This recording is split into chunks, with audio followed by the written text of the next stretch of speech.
A paz do Senhor, queridos! Estamos iniciando mais uma videoaula subsídio de seu canal EBD Fácil e Motivadora. E na aula de hoje nós estaremos comentando a lição de número 3 das lições bíblicas adultos, que tem como título A Natureza da Igreja. Nós estamos dando prosseguimento aos nossos estudos bíblicos deste trimestre, o qual estamos comentando o tema O Corpo de Cristo. Origem, natureza e vocação da igreja no mundo. E na lição de hoje, lição de número 3, estaremos comentando o tema A Natureza da Igreja. O texto áureo encontra-se em 1 Coríntios capítulo 12, versículo 12. Porque assim como o corpo é um e tem muitos membros, e todos os membros, sendo muitos, são um só corpo, assim é Cristo também. Verdade prática. Conhecendo a igreja em sua natureza, nos conscientizamos da importância de fazer parte dela. A leitura bíblica em classe encontra-se em 1 Coríntios, capítulo 12, dos versículos 12 ao versículo de número 27. Então vamos iniciar a lição de número 3, a natureza da igreja. Pois bem, meus amados irmãos, chegamos hoje na terceira lição. O tema do trimestre, os irmãos perceberam que é origem, natureza e vocação. Os irmãos perceberam que na lição 1 e na lição de número 2, nós falamos um pouco sobre a origem da igreja, mas principalmente na lição 1, porque na lição de número 2, vemos ali como a igreja é retratada metaforicamente, tanto algumas passagens do Antigo Testamento quanto do Novo Testamento. Agora, se os irmãos perceberem, o subtema do trimestre que fala sobre a origem, natureza e vocação da igreja, a gente falou sobre a origem. E na lição 3 e na lição de número 4 do próximo domingo, estaremos retratando sobre a natureza da igreja. E da lição 5 em diante, aí vai entrar a vocação da igreja no mundo. Então, os irmãos têm que entender que o cerne dessa lição de hoje, do próximo domingo, iremos falar sobre a natureza da igreja. O tema dessa terceira lição, de forma clara, já fala que é a natureza da igreja, mas na lição do domingo que vem vamos falar sobre a igreja e o reino de Deus, retratando também sobre a natureza da igreja. Na lição de hoje, a lição bem específica, falando sobre a natureza da igreja, nós estaremos estudando isto a partir da dimensão confessional, ou seja, dentro da igreja local, dentro de uma igreja universal e dentro de uma igreja comunitária, que é justamente o tópico da lição. O primeiro tópico vai falar sobre a natureza da igreja na sua dimensão confessional, aí vai falar sobre a natureza da igreja na sua dimensão local e universal, e a igreja na sua dimensão comunitária. Então, o foco desta lição é justamente falar da igreja na sua dimensão confessional, local, universal e comunitária. Por quê? Porque a igreja, ela é um organismo vivo, e como organismo vivo, ela tem Cristo como o cabeça. Cristo é o cabeça da igreja. Então, meu irmão, nesse aspecto, a igreja possui crenças, a igreja possui práticas que lhes são próprias e que revelam o que ela é na essência. E por isso é que dizemos que uma igreja genuinamente cristã, ela é confessional, porque possui como fundamento a palavra de Deus, e esta palavra ela é descrita como o próprio Cristo, que é a palavra encarnada, e a Bíblia, a palavra inspirada. Mas também falamos que, vendo outro aspecto que reflete a natureza da igreja, ela pode ser vista nas suas dimensões local e universal, visível e invisível. Nesse aspecto, a igreja possui um aspecto temporal e também atemporal. Ela é formada tanto pelos santos vivos como os que já estão na glória. E por último, que nós iremos abordar também nesta lição, nós podemos nos referir à dimensão comunitária da igreja como expressão da sua natureza. A igreja não existe fora da sua dimensão comunitária. Ela é um corpo, e como corpo existe pela união de seus membros. Então é dentro dessa perspectiva que a lição de hoje vai partir, comentando todos os tópicos. O primeiro tópico da lição vai falar sobre a natureza da igreja na sua dimensão confessional. Vai falar sobre fundamentada na palavra. E dentro deste dentro desse subtópico, nós percebemos que toda a eclesiologia bíblica, ela só existe em função da cristologia. Então, quando vamos estudar a igreja, seja em todos os seus aspectos, uma igreja genuína, ela só existe em função da cristologia, ou seja, Cristo, a palavra encarnada, é o centro da igreja. Se Cristo, como eixo sobre o qual a igreja está centrada, ele for retirado ou deslocado, então a igreja perde não só a sua identidade, como também a sua essência, porque todo ataque contra a igreja acontece primeiramente na esfera cristológica, ou seja, atacando Cristo, a doutrina de Cristo. Se Cristo for tirado do centro da igreja, esta perde a sua essência e, portanto, a sua confessionalidade.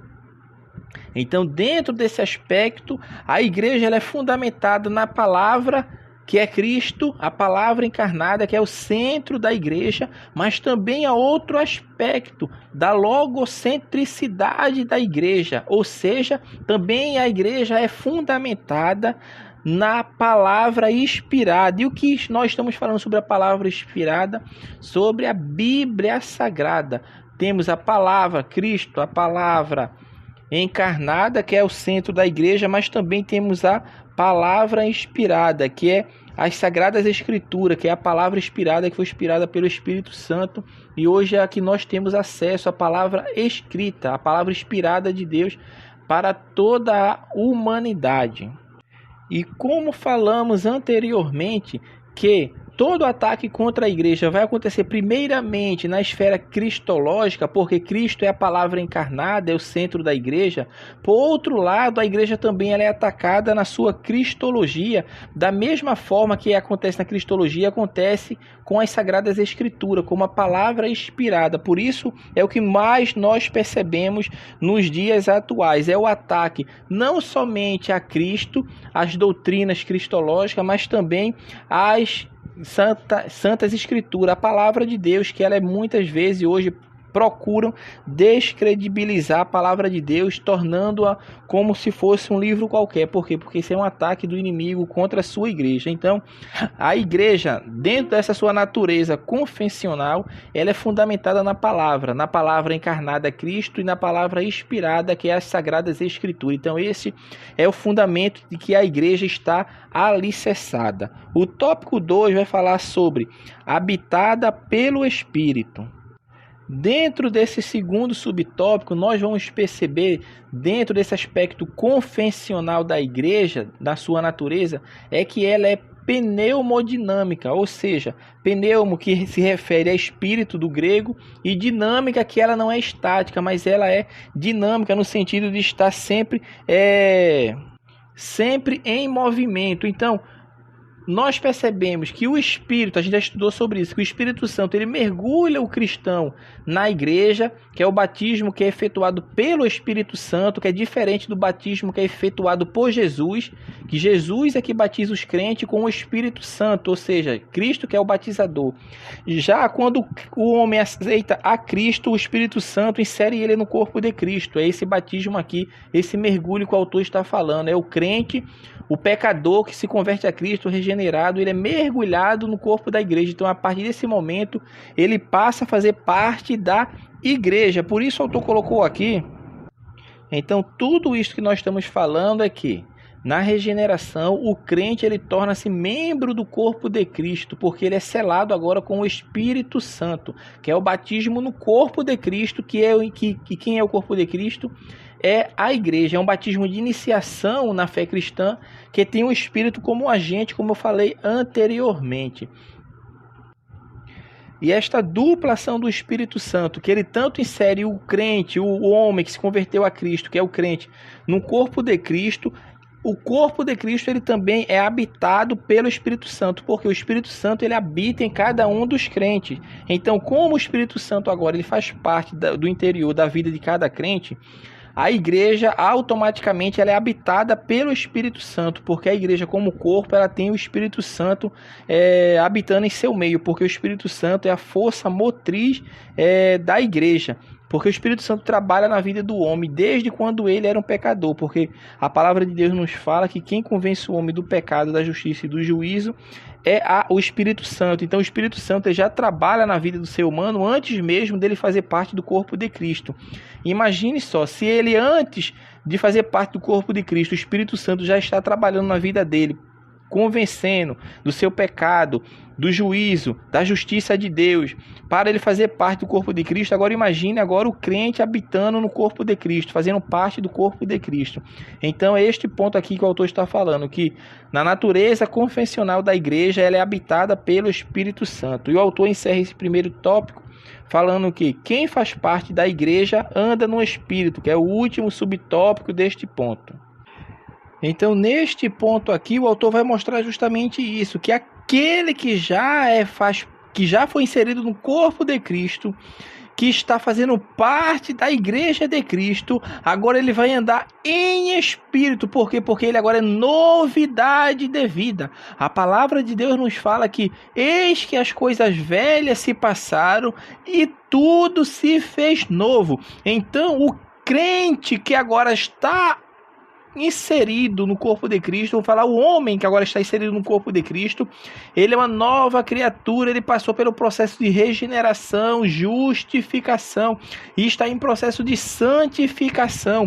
Então automaticamente o seu caráter tem que ser mudado. Por isso, quando se vê um crente que teve uma vida regressa, uma vida pregressa, de coisas erradas, de falhas, de erros, as pessoas olham e muitas vezes não acreditam que aquela pessoa ali é de fato aquele que ele conheceu outrora, porque ele diz, como está diferente, porque o caráter muda.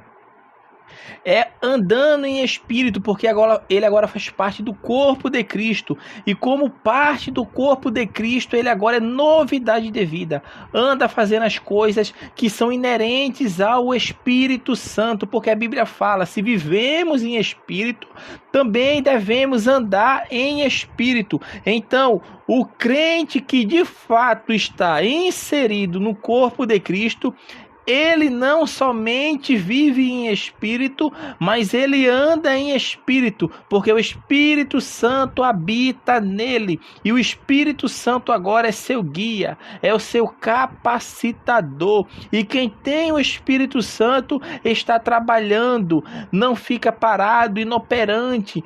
Ele não perde a sua essência, porque a igreja na sua natureza, na sua dimensão confessional, ela é habitada pelo Espírito Santo, fundamentada na palavra encarnada, que é Cristo, na palavra inspirada, que é a palavra de Deus, e o crente agora anda em espírito, porque ele é novidade de vida.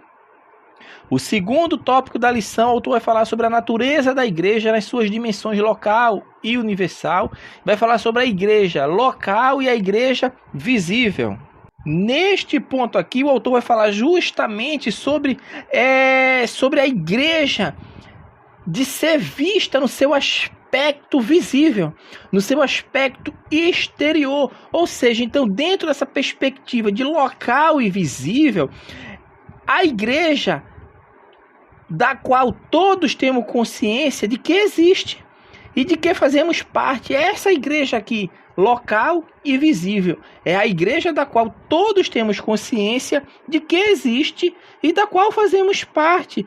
Nesse sentido, a igreja local ela pode ser conhecida na sua dimensão geográfica, que é isso que biblicamente a Bíblia nos deixa como referência. Por isso a gente vai encontrar várias passagens falando. 1 Coríntios 1, 2. A igreja de Deus que está em Corinto, aos santificados em Cristo Jesus. Romanos 1, 7. A todos os que estáis em Roma, amados de Deus, chamados santos, graça e paz de nosso Deus Pai e do Salvador Jesus. Então essa igreja local e essa igreja visível, ela é composta de cristãos identificados com um corpo constituído, adorando em uma localidade. Observe que os membros de uma igreja local formam a igreja mesmo quando não estão reunidos. Fato que pode ser verificado em Atos 14, 27, fala: ali chegados, reunida a igreja, relataram quantas coisas fizera Deus com ele. Todos os crentes autênticos, meu irmão, são membros do corpo universal de Cristo. Mas o que nós devemos entender é que todos os crentes fiéis, eles devem estar identificados com uma igreja local, onde se reúnem para adoração, para confraternização, para o serviço com alguma regularidade.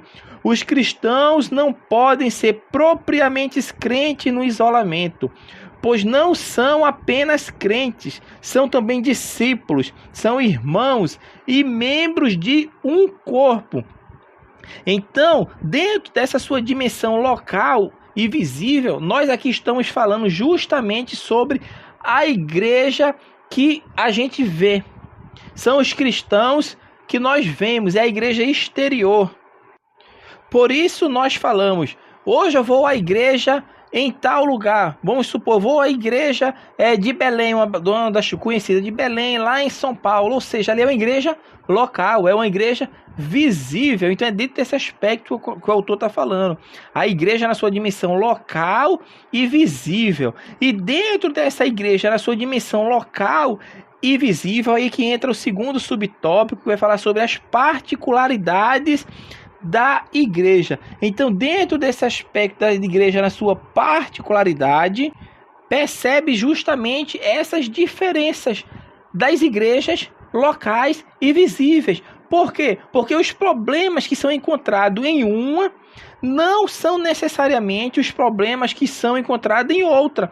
E da mesma forma, as virtudes que uma igreja possui não são as mesmas virtudes, muitas vezes, que outra igreja possui. Por quê? Porque ela tem uma dimensão geográfica, ela tem uma localidade, ela tem uma dimensão espacial. Então, dentro dessa perspectiva, o que a gente tem que entender? Que o que se usa para essa determinada igreja local, para outra, em outra determinada localidade, não pode ser eficaz. Por quê? Porque a igreja local, a igreja visível, ela possui as suas particularidades. E quando nós falamos que a igreja é local e visível, nós não estamos dizendo que a igreja em uma cidade só tem que ter uma igreja, como alguns anos anteriores falaram, principalmente um autor chamado de Watchman Esse aqui foi o fundador da igreja local. É a igreja sem nome. Eu não sei se os irmãos já ouviram falar sobre essa... A gente estuda como seitas. Por quê? Porque os ensinamentos não estão fundamentados na palavra de Deus. Então, é a igreja local que chama a igreja sem nome. Vocês nunca viram, não sei se tem na cidade de vocês, mas se tiver, só tem ela, porque ele ensinava que a igreja, ela só deveria ter uma em uma localidade, porque ele argumenta, usando a Sagradas Escrituras, que a Bíblia fala a igreja que está em Corinto, a igreja que está em Roma, e nunca fala as igrejas que estão em Roma. Então, tirando dessa interpretação errônea das Sagradas Escrituras, ele fundou a igreja local, a igreja sem nome, e estabeleceu algumas igrejas. Ou seja, na sua cidade, pode ter uma igreja, vai dizer a igreja, vamos supor, do Rio de Janeiro. Então, no Rio de Janeiro só tem aquela igreja. A igreja lá de Recife, vamos falar então em Recife, só é para ter aquela igreja, não é para ter outra. Ou seja, ele fez uma confusão. Ele não conseguiu distinguir o que é igreja e o que é denominação. Nós temos que entender o que é igreja e o que é denominação. E isso é fundamental para entendermos por quê? Porque nos dias bíblicos não havia denominações. O denominacionalismo surgiu em tempos posteriores. No atual contexto, o princípio bíblico continua válido. Em cada local só existe de fato uma igreja de Cristo. em cada local. Só existe uma igreja de Cristo, mas essa igreja, como o corpo místico de Cristo, ela pode ser formada por crentes de várias denominações verdadeiramente cristãs. E é isso que nós falamos. Quando nós vamos falar da igreja dos Estados Unidos, nós falamos como? A igreja dos Estados Unidos, ou seja, as denominações que existem nos Estados Unidos, que professam a Cristo, que seguem as Escrituras Sagradas, que tem Cristo como seu único, suficiente Salvador e único, que tem a Bíblia Sagrada como única regra de fé e prática. Nós falamos a igreja dos Estados Unidos. Que a igreja lá na Inglaterra, nós falamos assim, por quê? Porque já está imbuído essa diferença de denominação e de igreja, que foi o erro de Watchman Nee, quando ele funda a igreja local, ou seja, que é conhecida hoje como a igreja sem nome. Então isso que nós devemos entender, porque a igreja, quando nós estamos falando do corpo místico de Cristo. Estamos falando do corpo de Cristo. Crentes de várias denominações verdadeiramente cristãs. Todos nós, meu irmão, somos conscientes de que há outras denominações cristãs, além da nossa, que também fazem parte da Igreja de Cristo. No contexto do Brasil, Assembleia de Deus, Batista, Presbiteriana, Congregacional, Quadrangular, ou seja, são várias denominações, mas essas denominações fazem parte, os crentes verdadeiramente fiéis a Cristo, que seguem a Cristo, fazem parte da verdadeira igreja, que é a igreja, o corpo de Cristo, a igreja mística, o corpo de Cristo. Então isso que nós devemos entender. Mas com isso também a gente não está dizendo aqui que toda denominação cristã faz parte da igreja verdadeira. Não é isso que nós estamos falando. Nós estamos falando que a igreja de uma localidade ela é formada por várias denominações. O corpo místico, a igreja invisível de Cristo, que é justamente o próximo ponto da lição, que vai falar sobre a igreja universal e invisível. Essa igreja universal e invisível, que igreja é essa que nós estamos falando aqui? Nós estamos falando da igreja agora, o corpo místico de Cristo que nós estamos falando. É a igreja universal e invisível. E por quem essa igreja é formada? Formada por crentes vivos que estão caminhando para o céu e por aqueles que já partiram para a glória. Então essa igreja aqui, ela tem a sua dimensão universal. Ou seja, ela não está restrita unicamente à localidade, mas ela está avante, espalhada por todo o mundo e todos os tempos. A igreja local e visível, ela é temporal. Ela está inserida em determinada área geográfica. Ela tem uma dimensão espacial. A igreja universal e invisível, ela é atemporal. Ela não está restrita a barreiras geográficas. Ela é no mundo, ela se encontra no mundo todo, em todas as épocas e em todos os lugares. Por quê? Porque é a igreja universal, a igreja que faz parte do corpo de Cristo, justamente é essa aqui, porque é o corpo místico de Cristo. Quando Cristo vinha buscar a sua igreja, é essa igreja que ele está vindo buscar. E essa igreja ela é composta por várias igrejas locais, por várias denominações cristãs. Observe, nós falamos anteriormente que nem todas as denominações são denominações que professam a Cristo e vão ser salvas. Não. Nós estamos falando de igrejas genuinamente cristãs, que seguem os preceitos da palavra de Deus. Os irmãos entendem o que nós estamos falando.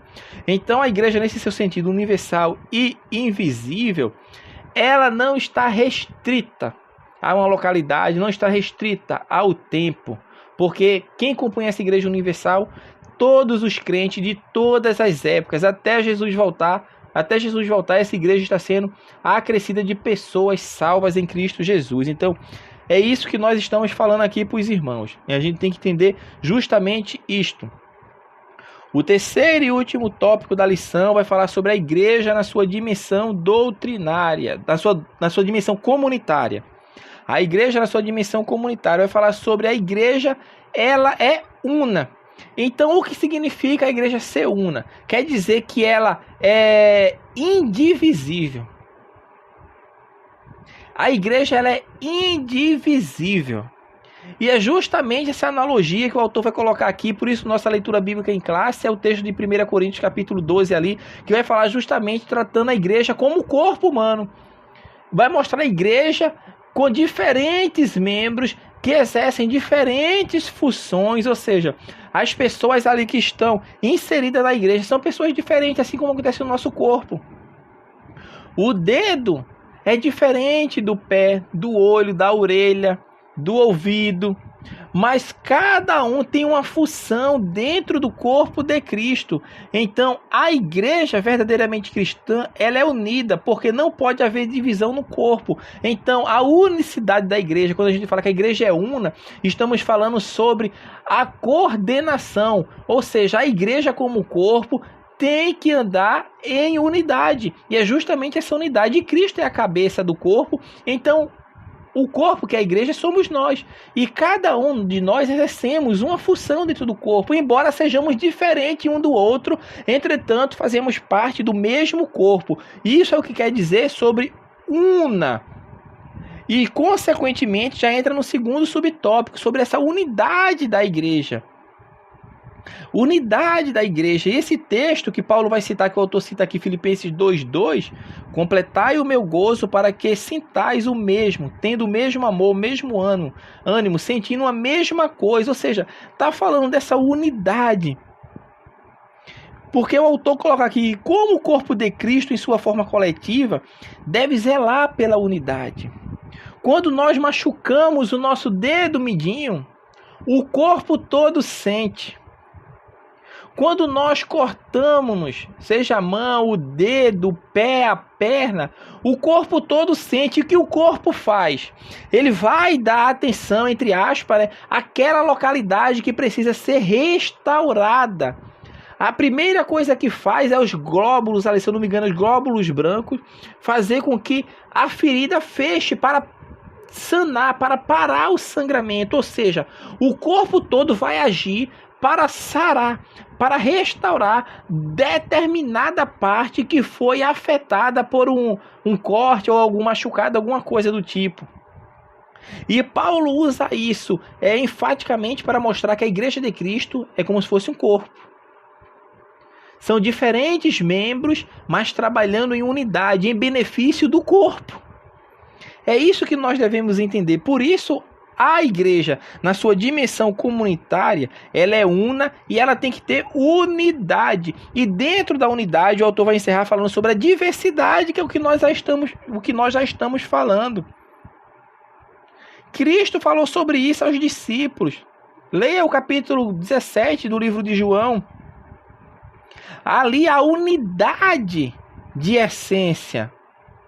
Da mesma forma que a Trindade é formada pelo Pai, o Filho e o Espírito Santo, e são o quê? Pessoas diferentes com uma mesma essência, possuindo uma mesma substância, possuindo o mesmo propósito.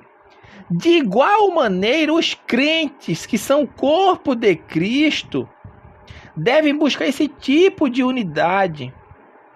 Unidade, meu irmão, não é uniformidade. Nós somos diferentes, nós somos diversos, nós temos temperamentos diferentes, nós temos maneiras diferentes para fazer as coisas, mas mesmo assim somos um em Cristo Jesus para perseverar no mesmo alvo. É a diversidade na unidade. E Deus entende isso. E Paulo, por isso o texto da leitura bíblica em classe, meu irmão, caiu como uma luva. É perfeito para esta lição. Vai falar justamente sobre a diversidade na unidade. Somos membros de um corpo. Somos diferentes. Um é o ouvido, outro é o olho, outro é o pé, outro é o dedinho, outro é o joelho. Mas fazemos parte do mesmo corpo. Embora diferentes, somos unidade. Igual à igreja de Cristo. Analogia perfeita que Paulo fez, inspirado pelo Espírito Santo. Então assim, meus irmãos, nós estamos encerrando a nossa lição de número 3. A natureza da igreja. Que Deus abençoe os irmãos e até a nossa próxima aula, se assim o Senhor permitir. Que Deus abençoe os irmãos.